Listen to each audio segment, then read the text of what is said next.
Jai Shri Gurudev. Hello students. Today we are discussing second PUC Business Studies, first chapter Nature and Significance of Management. In previous class we already discussed difference between effectiveness and efficiency. Today we are discussing characteristics or features of management for 8 marks question.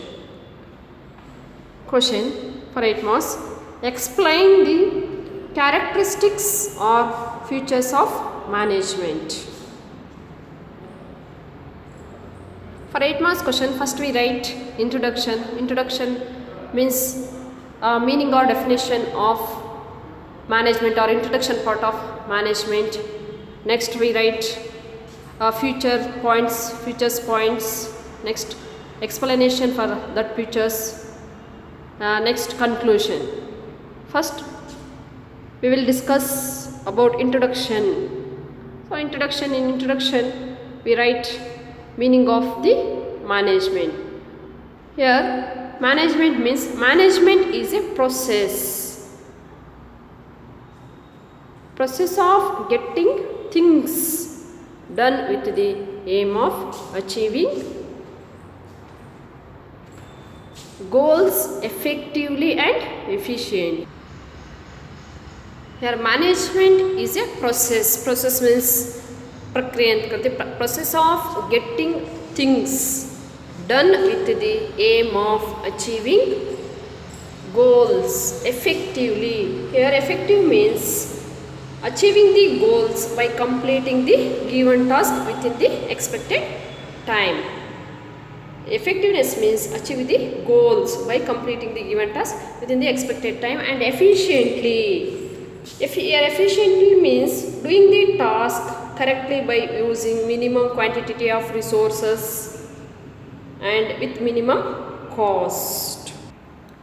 Management ನಿರ್ವಹಣೆ ಅಂತಂದಾಗ ಸಂಸ್ಥೆಯ ನಿರ್ದಿಷ್ಟ ಉದ್ದೇಶ ಗುರಿ ಏನಿರ್ತದೋ ಅವುಗಳನ್ನು ಪರಿಣಾಮಕಾರಿಯಾಗಿ ಮತ್ತು ದಕ್ಷತೆಯಿಂದ ಸಾಧಿಸುವ ಉದ್ದೇಶದಿಂದ ಕೆಲಸಗಳನ್ನು ಮಾಡಿಸಿಕೊಳ್ಳುವ ಒಂದು ಪ್ರಕ್ರಿಯೆ ಪ್ರೊಸೆಸ್ ಅಂತ ನಾವು ಹೇಳ್ತೀವಿ. Next characteristics of management. Some of the elements or characteristics of management are ನಿರ್ವಹಣೆಯ ಲಕ್ಷಣಗಳು ಗುಣಲಕ್ಷಣಗಳು ಈ ಕೆಳಗಿನಂತಿವೆ. First point, management is a goal oriented process. ಇಲ್ಲಿ ನಿರ್ವಹಣೆ ಅನ್ನೋದು ಒಂದು ಗುರಿ ಪ್ರಧಾನ ಪ್ರಕ್ರಿಯೆಯಾಗಿದೆ. Next point, second one, management is all pervasive. ನಿರ್ವಹಣೆಯು ಒಂದು ಸರ್ವವ್ಯಾಪಕವಾಗಿದೆ. Third point, management is multi dimensional. ಇಲ್ಲಿ ನಿರ್ವಹಣೆ ಏನಾಗಿದೆ, ಬಹು ಆಯಾಮಗಳನ್ನು ಹೊಂದಿದೆ. ಪ್ರಮುಖವಾಗಿ ನಿರ್ವಹಣೆ 3 ಆಯಾಮಗಳನ್ನಾಗಿದೆ. There are 3 important dimensions. First one, management of work. ಇಲ್ಲಿ ಕೆಲಸದ ನಿರ್ವಹಣೆಯನ್ನು ಒಳಗೊಂಡಿರ್ತದೆ. ಮ್ಯಾನೇಜ್ಮೆಂಟ್ ಆಫ್ ಪೀಪಲ್, ವ್ಯಕ್ತಿಗಳ ಒಂದು ನಿರ್ವಹಣೆಯನ್ನು ಒಳಗೊಂಡಿರ್ತದೆ. ಮ್ಯಾನೇಜ್ಮೆಂಟ್ ಆಫ್ ಆಪರೇಷನ್ಸ್, ಕಾರ್ಯಾಚರಣೆಗಳ ನಿರ್ವಹಣೆ ಏನಿದು ಒಳಗೊಂಡಿರುತ್ತದೆ. Next fourth one, management is a continuous process. ಇಲ್ಲಿ ನಿರ್ವಹಣೆ ಏನಾಗಿದೆ, ನಿರಂತರವಾದ ಒಂದು ಪ್ರಕ್ರಿಯೆ ಆಗಿದೆ. Next fifth one, management is a group activity. ನಿರ್ವಹಣೆಯು ಒಂದು ಗುಂಪು ಚಟುವಟಿಕೆಯಾಗಿದೆ. Next six point, management is a dynamic function. ನಿರ್ವಹಣೆಯು ಚಲನಶೀಲ ಒಂದು ಕಾರ್ಯವಾಗಿದೆ. Seventh one, management is an intangible force. ನಿರ್ವಹಣೆಯು ಒಂದು ಅಗೋಚರವಾದ ಒಂದು ಶಕ್ತಿಯಾಗಿದೆ. Last we write conclusion. Those management is all pervasive, multi-dimensional, continuous and a dynamic function which aims at achieving the goals of the organization successfully.